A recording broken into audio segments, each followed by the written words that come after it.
नमस्कार मित्रांनो, मी पी-के आपल्या सगळ्यांचं ऑटोमेशन इंजिनिअर या माझ्या यूट्यूब चॅनलमध्ये स्वागत करतोय. आजच्या भागामध्ये आपण कंट्रोलर म्हणजे काय हे शिकणार आहात. बेसिकली आज मी असं ठरवलं की आपला हा व्हिडिओ हिंदीमध्ये राहील, जेणेकरून आपल्या मराठी एसेंट हिंदीमध्ये राहील. जेणेकरून जेवढे बाकीचे स्टुडंट आहेत ज्यांना मराठी नाही येत, त्यांच्यासाठी पण हा व्हिडिओ थोडासा महत्त्वाचा राहील. त्यांना पण लक्षात येईल. चला मग आजचा वीडियो चालू करूयात. नमस्कार, मैं पी-के आप सबका ऑटोमेशन इंजीनियर इस यूट्यूब चैनल में स्वागत करता हूँ. आज के इस वीडियो में हम कंट्रोलर, वो पीएलसी कंट्रोलर या डीसीएस कंट्रोलर, इसके बारे में जानकारी लेंगे. तो चलो आज का वीडियो चालू करते हैं. What exactly controller is? Controller is device which control something. मतलब एक ऐसा कुछ चीज है जो कि कंट्रोल करता है, किसी चीज को कंट्रोल करता है. पीएलसी क्या है? पीएलसी भी एक कंट्रोलर है. PLC stand for programmable logic controller. मतलब एक कंट्रोलर है जिसको आप प्रोग्राम कर सकते हो. अभी बेसिकली कंट्रोलर का एग्जाम्पल क्या है, मैं आपको एक एग्जाम्पल बताता हूं. एक इंसान एक पेड़ के नीचे खड़ा है और उसके हाथ में एक चींटी आया है और उसने वो चींटी देखा, तो वो क्या करेगा? वो उस चींटी को एक तो निकाल देगा, नहीं तो मार देगा. मतलब क्या है, उस इंसान के ब्रेन में एक चींटी का एल्गोरिदम है या चींटी का कुछ प्रोग्राम है, वो एग्जीक्यूट होता है. मतलब वो इंसान ने जैसे ही चींटी को देखा या सेंस किया, वो ब्रेन को सिग्नल देता है कि बॉस मेरे हाथ पे चींटी है. तो जैसे ही ब्रेन को सिग्नल मिलता है, वो ब्रेन क्या करता है, उसके अंदर जो भी चींटी एंट का जो भी प्रोग्राम है या एल्गोरिदम है उसको ओपन करता है और वो देखता है, बॉस दिस चींटी is very danger. Last time मुझे एक चींटी ने काटा था और मैं बहुत तकलीफ में था, तो मुझे क्या करना है, मुझे इस चींटी को निकाल के फेंकना है. तो वो उसका ब्रेन क्या करता है, कमांड देता है, भाई तू एक काम कर, दूसरे हाथ से उस चींटी को निकाल के फेंक दे. तो उसका ब्रेन कमांड देता है. कंट्रोलर सेम है. इसका मतलब क्या है, उस बंदे के ब्रेन ने उस आपको कमांड दिया और उस चींटी को निकाल के फेंका. इसका मतलब क्या है, वो आपका जो भी डाटा है वो लिया, सेंस किया या आंखों से देखा हुआ, उसके ऊपर एग्जीक्यूट किया, वो प्रॉपर फंक्शन खोला, उस फंक्शन के हिसाब से उसने एक कमांड आपको दिया और आपने वो चींटी को फेंक दिया. कंट्रोलर भी ऐसा ही है. वो कंट्रोलर क्या करता है, इनपुट्स लेता है, उसको एग्जीक्यूट करता है. जो कंट्रोलर के अंदर प्रोग्राम रहता है उस प्रोग्राम को एग्जीक्यूट करता है और आउटपुट जनरेट करता है. बेसिकली ये कंट्रोलर का डेफिनेशन है. तो पीएलसी क्या है? PLC is a controller. It is a programmable logic controller.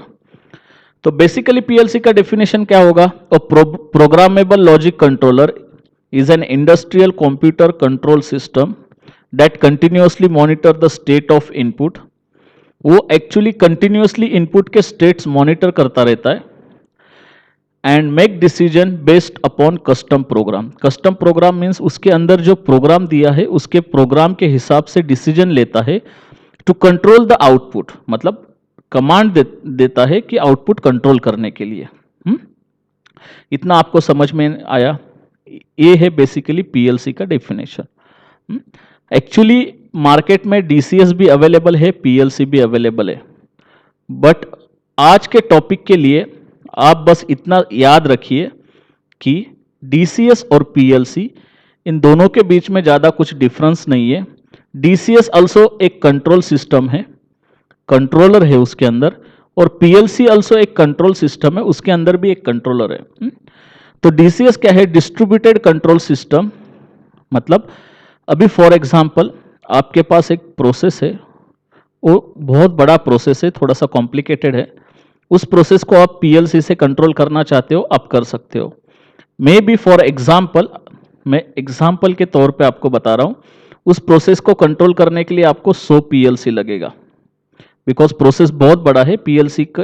Her PLC का इनपुट आउटपुट ये सब एक प्रॉपर काउंट में रहता है, उसको आप एक्सीड नहीं कर पाओगे, और ये हर पीएलसी का अलग अलग रहेगा। तो आपको कुछ कंट्रोल करने के लिए 100 इनपुट आउटपुट, एक 100 पीएलसी लगेगा उस प्रोसेस को कंट्रोल करने के लिए। अभी प्रोसेस क्या है ये आप मेरे फर्स्ट वीडियो में जाके देख सकते हो, जहां पे मैंने आपको शुगर प्लांट का प्रोसेस बताया, सीमेंट कंक्रीट मिक्सिंग का प्रोसेस बताया है, और वेल स्टेशन का प्रोसेस बताया है। तो अभी इसमें आपको 100 पीएलसी लगेगा। लेकिन डीसीएस क्या है? एक डिस्ट्रीब्यूटेड कंट्रोल सिस्टम है जो इस प्रोसेस को 5 या 6 पार्ट में डिवाइड करता है और उसको कंट्रोल करता है एक सेंट्रलाइज सिस्टम से। ये आप पीएलसी के साथ भी कर सकते हो, 100 पीएलसी को एक सेंट्रलाइज सिस्टम से कनेक्ट करके देख सकते हो। लेकिन डीसीएस में ये करने का थोड़ा सा बेनिफिट्स है और पीएलसी में उसका थोड़ा सा ड्रॉबैक है, बस इतना ही डिफरेंस है। तो जो प्रोग्राम आप जिस चीज को पीएलसी से कंट्रोल करते हो उस चीज को डीसीएस से भी कंट्रोल किया जा सकता है। तो फॉर द टाइम बीइंग आज के टॉपिक तक, एंट्री लेवल तक आप सिर्फ इतना याद रखो, पीएलसी और डीसीएस के बीच में ज्यादा डिफरेंस नहीं है। तो distributed control system is a computerised control system for process और plant, usually with many control loops, where controllers are distributed throughout the system। बस मैं जो बोला ना, वो कंट्रोलर्स आपका through out the system distributed रहेगा। ये प्रोसेस, ये सेक्शन कंट्रोल करने के लिए एक कंट्रोलर रहेगा, ये सेक्शन कंट्रोल करने के लिए एक रहेगा, ये करने के लिए एक रहेगा, उसके बाद ये करने के लिए एक रहेगा, और बीच में एक छोटा सा आप कुछ ऐसा ये कर सकते, कंप्यूटराइज एक सिस्टम रहेगा जो सबसे बात करेगा और किस जगह पे क्या चल रहा है आपको इधर दिखेगा। तो पीएलसी का क्या है, ये कंट्रोल करने के लिए कि एक डीसीएस की जगह पे आपको एक 50 पीएलसी लग सकता है, इधर 10 लग सकता है, इधर 20 लग सकता है, ऐसा है, और ज्यादा कुछ डिफरेंस नहीं है। तो इतना याद रखो कि पीएलसी और डीसीएस एंट्री लेवल के लिए सेम है, आपका फर्दर कंफ्यूजन नहीं होगा। उसके लिए मैं आपको एक एग्जांपल बताता हूं। आपके पास एक बियर बार है और उस बियर बार के अंदर एक बहुत बड़ा टैंक है जिससे आप बियर निकालते हो और कस्टमर को सर्व करते हो टैप से।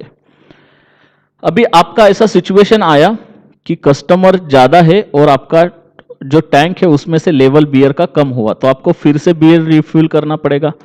तो आप बियर कैसे रिफ्यूल करोगे? एक छोटा सा पंप है जो चालू रहता है, और जैसे वॉल खोलोगे उस टैंक के अंदर बियर जाता रहेगा। लेकिन आपके पास नंबर ऑफ कस्टमर्स ज्यादा है और आपने वॉल खोला टैंक भरने के लिए और बाद में आप भूल गए।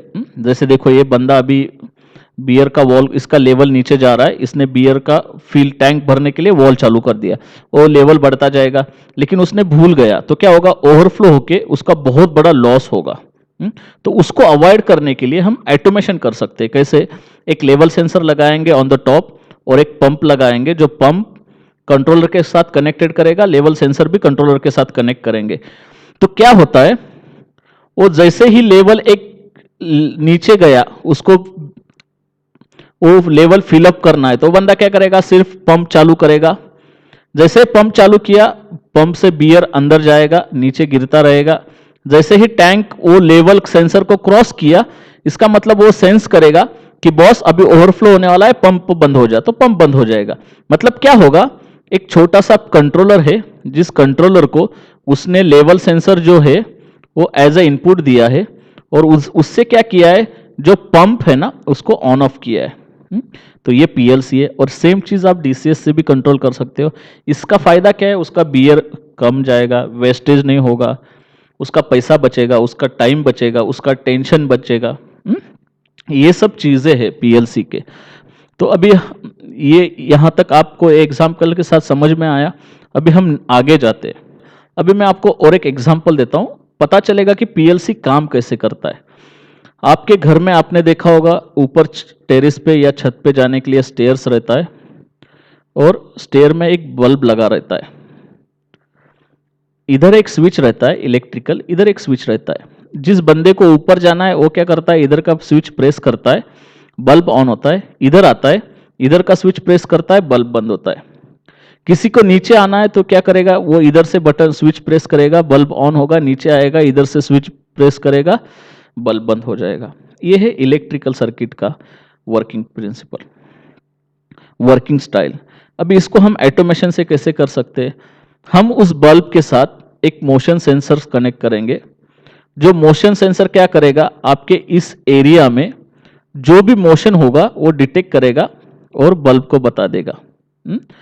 तो वो मोशन सेंसर बेसिकली बहुत सारे टाइप का रहता है, मैं आपको एग्जांपल के तौर पे बता रहा हूं। वो क्या है, जैसे ही मोशन सेंसर मोशन डिटेक्ट किया तो वो 5 सेकंड, एक 20 सेकंड तक वो ऑन रहता है और 20 सेकंड के बाद ऑफ रहता है। तो आप क्या करोगे, एक छोटा सा पीएलसी परचेस करोगे जिसके अंदर आप प्रोग्राम लिखोगे कि बॉस, मेरा मोशन सेंसर जैसे ही मोशन सेंस करेगा मुझे बल्ब ऑन करना है। और आप उस कंट्रोलर को चालू करोगे तो इस सिस्टम में आपका इनपुट क्या है, कंफ्यूज मत होना। इस सिस्टम में आपका इनपुट क्या है, आपको क्या करना है, बल्ब को कंट्रोल करना है। तो कंट्रोल करना है मतलब उसको ऑन करना है या ऑफ करना है। तो बल्ब जो है वो आउटपुट में होगा, तो कंट्रोलर का जो आउटपुट है वो आप बल्ब को लगा सकते हो। किसके हिसाब से ऑन करने वाले हो, मोशन सेंसर के हिसाब से। तो क्या है सेंस, मतलब आपका लॉजिक क्या है, अगर सेंसर ऑन हुआ तो पीएलसी को बताना पड़ेगा ना सेंसर ऑन है या ऑफ है। तो सेंसर क्या हुआ, इनपुट हुआ, मोशन सेंसर। तो पीएलसी काम कैसे करता है, पीएलसी जो आपका अंदर का लॉजिक है ना वो हमेशा एग्जीक्यूट करते रहता है। वो सबसे पहले क्या करता है, इनपुट रीड करता है। जैसे उसने इनपुट रीड किया वो नेक्स्ट साइकिल पे जाता है, नेक्स्ट स्टेप पे जाता है और जो प्रोग्राम लिखा है उसको एग्जीक्यूट करता है। और प्रोग्राम एग्जीक्यूट करने के बाद वो आउटपुट जनरेट करता है, मतलब कमांड्स जनरेट करता है। उसके बाद वो डायग्नोस्टिक चेक करता है, उसके बाद वो फिर से इनपुट रीड करने के लिए जाता है। मतलब इन द बेसिक, अभी एग्जांपल के साथ मैं कैसे बताऊंगा। फर्स्ट पीएलसी साइकिल में क्या करेगा, इनपुट लेगा, इस प्रोग्राम के अंदर इनपुट रखेगा, प्रोग्राम एग्जीक्यूट करेगा, आउटपुट निकालेगा, देगा। फिर बाद में फिर ये आउटपुट निकाला, फिर वो स्टार्ट कंडीशन पे जाएगा, इनपुट लेगा। ये कंटिन्यूअसली साइकिल होता रहता है ऐसा। इनपुट लेगा, प्रोसेस करेगा, आउटपुट जनरेट करेगा। तो बेसिकली यहां से लेके यहां तक जो टाइम है ना उसको स्कैन टाइम बोलते हैं। वो पीएलसी का स्कैन टाइम रहता है। तो स्कैन टाइम मतलब क्या है, time taken by PLC to read input, execute program, या फिर आप उसको कोड भी बोल सकते हो। Time taken by PLC to read input, execute code या program and to write outputs is called scan time. ये जो स्कैन टाइम है ना वो पीएलसी वाइज डिफरेंट डिफरेंट रहता है। सीमेंस का अलग रहेगा, एलएम ब्रेडली का अलग रहेगा, हर कंट्रोलर का स्कैन टाइम अलग अलग रहता है। कुछ मिली सेकेंड्स में रहेगा, जैसे 5 मिली सेकेंड, 1 मिली सेकेंड, 10 मिली सेकेंड। बेसिकली पीएलसी इस चीज पे काम करता है। मतलब मैं जैसे एक्सप्लेन किया, इनपुट लेगा, आपका जो भी प्रोग्राम है वो एग्जीक्यूट करता रहेगा, at the end output generate करेगा, कमांड भेजेगा क्या करना है, और फिर से वो इस स्टेप पे जाएगा। ये है कंट्रोलर का एग्जीक्यूशन स्ट्रक्चर या एग्जीक्यूशन वे। यहां तक आपको समझ में आया। अभी इसी चीज को हम एग्जाम्पल के फॉर्म में समझेंगे। एग्जाम्पल अपना क्या है, मैंने आपको बोला है हर पीएलसी का 3 स्टेप्स रहता है। फर्स्ट स्टेप है चेक इनपुट, सेकंड है एग्जीक्यूट प्रोग्राम, थर्ड स्टेप है अपडेट आउटपुट स्टेटस, और उसके बाद वो बैक जाएगा इनिशियल स्टेट पे। तो इनपुट चेक करेगा तो इनपुट कार्ड्स रहेगा, वो जैसे ही इनपुट आया वो एग्जीक्यूशन के टाइम में सबसे पहले इनपुट को लेगा और इनपुट को लेके इनपुट इमेज एरिया में या इनपुट डाटा फाइल्स में रखेगा। वो जैसे इनपुट डाटा फाइल्स में रखेगा, सेकेंड स्टेप में आएगा, प्रोग्राम एग्जीक्यूट करेगा। तो ये इस डायरेक्शन में प्रोग्राम एग्जीक्यूट करेगा। जैसे प्रोग्राम एग्जीक्यूट करेगा, तीसरा स्टेप है आउटपुट लेगा और आउटपुट टेबल में उसका कमांड लिखेगा जो कि हम बाहर देंगे। ये जो साइकिल है ना, इनपुट लेना, प्रोग्राम एग्जीक्यूट करना, आउटपुट देना, ये कंटिन्यूअसली होते रहता है। मैंने आपको बोला है ना, ये कंटिन्यूअसली रोटेशन पे रहता है। मतलब क्या है, वो इनपुट लेगा, बराबर है, उसको आगे जाएगा, प्रोग्राम एग्जीक्यूट करेगा, आउटपुट का कमांड देगा, मतलब पंप बल्ब चालू होगा, फिर ये ऐसे कंटिन्यूअसली करता रहेगा कंटिन्यूअसली। करता रहेगा। ये है स्कैन प्रोसेस या स्कैन टाइम या पीएलसी का स्ट्रक्चर है। पीएलसी इस बेसिस पे काम करता है। जैसे आपने इसको इनपुट को क्लोज किया, वो इनपुट एरिया में जाएगा, उसका एक फिजिकल एड्रेस रहेगा, उस एड्रेस में जाके वो सिग्नल को वेरी करेगा, उसके बाद वो प्रोग्राम में जाएगा, आपका प्रोग्राम एग्जीक्यूट करेगा कि बॉस क्या करना है। उसने आउटपुट एनेबल किया, उसके बाद वो आउटपुट के डेटा टेबल में जाएगा, आउटपुट का स्टेटस लिखेगा, वो आउटपुट का स्टेटस आपके आउटपुट के कार्ड पे जाएगा, और जो चालू करना है या बंद करना है वो चालू होगा या बंद होगा। तो पीएलसी का स्ट्रक्चर इस टाइप में काम करता है, पीएलसी इस टाइप में काम करता है। डीसीएस भी सेम टाइप में काम करता है, उसके लिए कुछ अलग रॉकेट साइंस नहीं है। तो ये है आपका पीएलसी या डीसीएस का वर्किंग स्ट्रक्चर। अभी इसके बाद अगले स्लाइड में हम बात करेंगे कि कौन से कंपनीज है जो पीएलसी बनाता है, पीएलसी दिखने में कैसे रहता है। तो बेसिकली सबसे स्टार्ट में हम देखते हैं सीमेंस के पीएलसी। ये जर्मन कंपनी है, बहुत अच्छी है, मुझे बहुत पसंद है सीमेंस के पीएलसी। यूजर फ्रेंडली, मेरे लिए यूजर फ्रेंडली है, मैं कुछ भी कर सकता हूं। सबसे पहले मेरे लिए हनीवेल अच्छा था, लेकिन अभी सीमेंस नंबर 1 पे है। मैं खुद का पर्सनल एक्सपीरियंस बताता हूं, हो सकता है आपको कोई और कंट्रोलर पसंद आएगा। अभी देखो, सीमेंस में कुछ कंट्रोलर्स का सीरीज में यहाँ पे दिखाया है, जैसे कि ये S71200 है 1200। इसमें क्या है, हर कंट्रोलर का एक अपना अपना अलग से स्ट्रक्चर रहता है, अपना अपना एग्जीक्यूशन टाइम रहता है, स्कैन टाइम रहता है, काम करने का अपना अपना तरीका अलग रहता है, वो कम्युनिकेशन प्रोटोकॉल बहुत कुछ अलग रहेगा। आपको एग्जाम्पल के तौर पे बताता हूँ, कुछ कुछ पीएलसी पे जो इनपुट आउटपुट रहता है ना, वो इनबिल्ट रहता है। जैसे कि सिमेटिक S71200 है, इस पीएलसी में सीपीयू भी है। ये सीपीयू का डायग्नोस्टिक एलईडीज है। इसके अंदर सीपीयू भी है, जहां पे आप प्रोग्राम डाउनलोड कर सकते हो, और फिर उसी सीपीयू के ऊपर आपको डिजिटल इनपुट कनेक्ट करने का वे भी है। मतलब आप इस साइड में डिजिटल इनपुट कनेक्ट कर भी सकते हो, और उसी पीएलसी में कुछ डिजिटल आउटपुट भी आप निकाल सकते हो, जो कि नीचे से आता है। मतलब आपको समझ में आया, वो पीएलसी क्या करेगा, वो ऊपर से कनेक्टेड किया हुआ इनपुट लेगा, आपने जैसे प्रोग्राम राइट किया है उसके हिसाब से एग्जीक्यूट करेगा, और नीचे से आउटपुट जनरेट करेगा। अभी आपको इसमें ऐसा भी फैसिलिटीज है कि आप एडिशनली इनपुट आउटपुट का कार्ड कनेक्ट करके इसको एक्सटेंड भी कर सकते हो। वो एक्चुअली है क्या, अगले टॉपिक में बात करेंगे हम। या फिर उसके लिए एक सेकंड एग्जांपल देखो। अभी ये जो पीएलसी है ना, सबसे पहले हर पीएलसी में आपको लिखा हुआ सब डिटेल मिलेगा। अभी फॉर एग्जांपल ये मेरा सीपीयू है, इसका मतलब ये सीमेंस का S7300 सीपीयू है। इसका रन स्टॉप प्रोग्राम मोड का सिलेक्शन है, हम आगे फ्यूचर में जाके बात करेंगे। इसके एलईडी इंडिकेशन से हम फ्यूचर में जाके इसके बारे में भी बात करेंगे। तो बेसिकली इतना जो पोर्शन है ना, ये ही मेरा सीपीयू है। उसके बाद ये देखो, ये मेरा डिजिटल का कार्ड है, ये भी मेरा चैनल है। शायद ये डिजिटल या एनालॉग है, इतना क्लियरली पता नहीं चल रहा है मुझे, लेकिन ये कार्ड्स है, एक्सटर्नल कार्ड्स। ऐसे आप एक्सटेंशन कर भी सकते हो आगे आगे आगे कुछ लिमिट तक।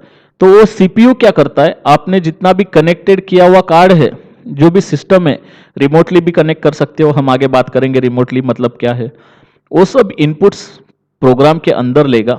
आप प्रोग्राम बेसिकली इस सीपीयू के अंदर डाउनलोड करोगे, वो इनपुट अंदर लेगा, आपके कोड को या प्रोग्राम को एग्जीक्यूट करेगा, और आउटपुट्स जनरेट करने के लिए कमांड देगा, जो आउटपुट आपके कार्ड के एंड पे आके रुक जाएगा। सेम ये है S7400 का पीएलसी, सेम स्ट्रक्चर है, सीपीयू है और एक्सटर्नल कार्ड है। इसके ऊपर भी इनबिल्ट आपको आईओ सिस्टम नहीं मिलेगा। ये लोगो पीएलसी है, सेम। इसमें क्या है, आपको ऊपर से इनपुट कनेक्ट करने का भी चांसेस है, नीचे से आउटपुट निकालने का भी चांसेस है, और ये खुद सीपीयू भी है। अभी ये S7 1500 सीरीज है सीमेंस का, उसमें ये आपका ये जो पोर्शन है, ये सीपीयू है। ये सब उसका डायग्नोस्टिक के लिए है, और ये बटन से एडजस्टमेंट करने के लिए। ये एक आपका कार्ड है, ये दूसरा कार्ड है। मतलब इधर आप सिग्नल कनेक्ट कर सकते हो डायरेक्टली फ्रॉम द फील्ड, और ये सिग्नल्स आपके पीएलसी में एज ए इनपुट जाएंगे, प्रोग्राम एग्जीक्यूट करेगा, और जो आउटपुट निकलेगा वो आउटपुट के कार्ड पे जाके पेस्ट होगा, उसका जिसका जो एड्रेस है उसके हिसाब से। ये एड्रेसिंग, हार्डवेयर कॉन्फ़िगरेशन हम सब नेक्स्ट टॉपिक में धीरे धीरे स्लोली आगे बढ़ते जाएंगे। तो ये सीमेंस के पीएलसी है। आपको क्लियर हुआ? अभी ये है एलएम ब्रेडली का। बॉस देखो सेम कॉन्सेप्ट है। ये माइक्रोलॉजिक सीरीज का एक सीपीयू है।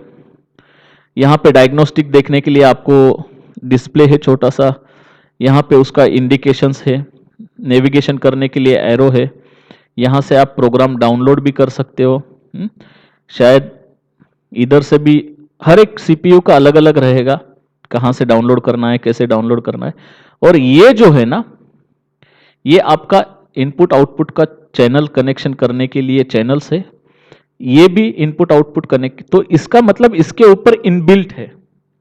सेम कॉम्पैक्ट लॉजिक सीरीज है और सेम कंट्रोल लॉजिक सीरीज है, लेकिन कंट्रोल लॉजिक्स में क्या है, ये सीपीयू है, ये पावर सप्लाई है। याद रखना हर पीएलसी के लिए पावर लगता है, पावर सप्लाई रहता है। इधर भी है, इधर नहीं दिखाया, इसका मतलब बाहर से है पावर सप्लाई, जहां से मैं केबल लगा के पहले इस पीएलसी को पावर ऑन करने के लिए लगा दूंगा। यहां पे क्या है, रैक माउंटेड है, अंदर से पावर सप्लाई है, तो ये रैक पे जितना भी मॉडल लगाऊंगा सबको ऑटोमेटिक पावर मिलेगा। देखो मैंने बोला है ना, सब उस नेम प्लेट पे, उसके नेम प्लेट पे लिखा रहता है।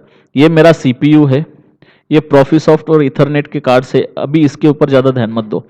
ये आपका डिजिटल इनपुट का कार्ड है, डिजिटल इनपुट का कार्ड है, आउटपुट है, एनालॉग इनपुट है, एनालॉग आउटपुट है। मतलब क्या है, इसके अंदर आप जैसे ही प्रोग्राम डाउनलोड करोगे, ये मोड ऑफ सिलेक्शन है, program mode, stop mode, run mode, ये आपका डायग्नोस्टिक एलईडीज है।